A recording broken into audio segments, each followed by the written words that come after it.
Atoms அப்படிங்கிற சாப்டர்ல transition and radiation. டிரான்சிஷன்னா என்ன சார்? இப்ப ஒரு ஆட்டம் இருக்கு, ஹைட்ரஜன் ஆட்டம் ஸ்பெசிஃபிக்கா. அந்த ஹைட்ரஜன் ஆட்டம் வந்து என்ன ஆகும்னா எக்ஸைட்டட் ஸ்டேட்டுக்கு போச்சுன்னா எலக்ட்ரான் வந்து என்ன ஆகும்னா ஹையர் லெவலுக்கு போயிடும். அது ஹையர் எனர்ஜி லெவல்ல இருந்து லோயர் எனர்ஜி லெவலுக்கு வரும்போது ரேடியேஷன்ஸ் எமிட் பண்ணும். அந்த ரேடியேஷன் எந்த ரீஜியன்ல இருக்கும்? Electro magnetic வேவ்ஸ்ல.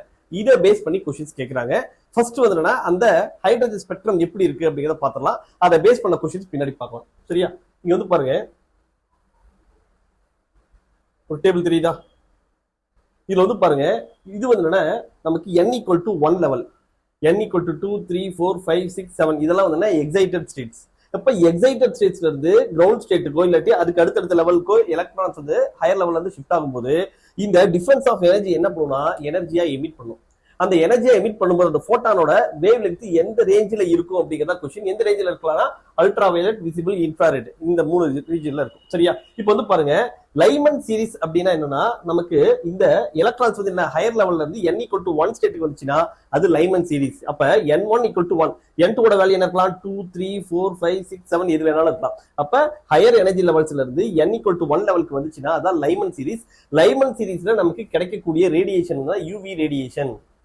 அதுக்கு அடுத்து பாருங்க, n ஈக்குவல் டு 2 ஸ்டேட்டுக்கு ஹையர் எனர்ஜி லெவல்ல இருந்து எலக்ட்ரான்ஸ் வந்து ஷிஃப்ட் ஆகி வருது. அதாவது n1 ஈக்குவல் டு 2, n2 ஓட வேல்யூ என்ன இருக்கலாம்? 3 4 5 6 வந்துச்சுன்னா இந்த ரீஜியன் வந்து என்ன சொல்றோம்? இந்த ஸ்பெக்ட்ரம் வந்து பாமர் அப்படின்னு சொல்றோம். இதனால கிடைக்கக்கூடிய எலக்ட்ரோ மேக்னெட்டிக் வேவ் எந்த ரீஜியன்ல இருக்குன்னா விசிபிள் ரீஜியன். நம்மளால விசிபிளா அதை பார்க்க முடியும்.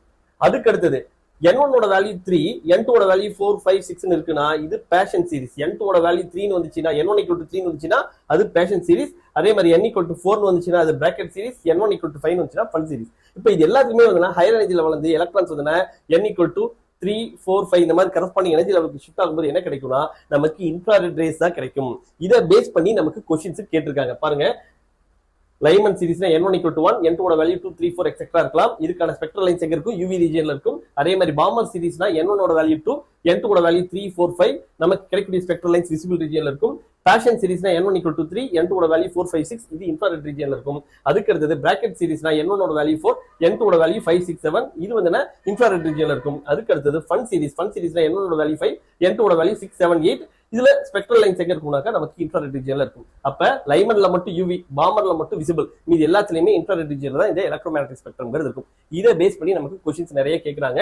இந்த கொஸ்டின்ஸ்ல உங்களுக்கு இந்த டாபிக்ல உங்களுக்கு பிராக்டிஸ் கொஸ்டின்ஸ் வேணும் அப்படின்னா என்ன பண்றீங்கன்னா 9750771555 அப்படிங்கிற இந்த நம்பருக்கு என்ன பண்றீங்க? ட்ரிக் நம்பர் 33 போட்டு உங்களோட நேம் அண்ட் டிஸ்ட்ரிக்ட ஃபார்வர்ட் பண்றீங்க.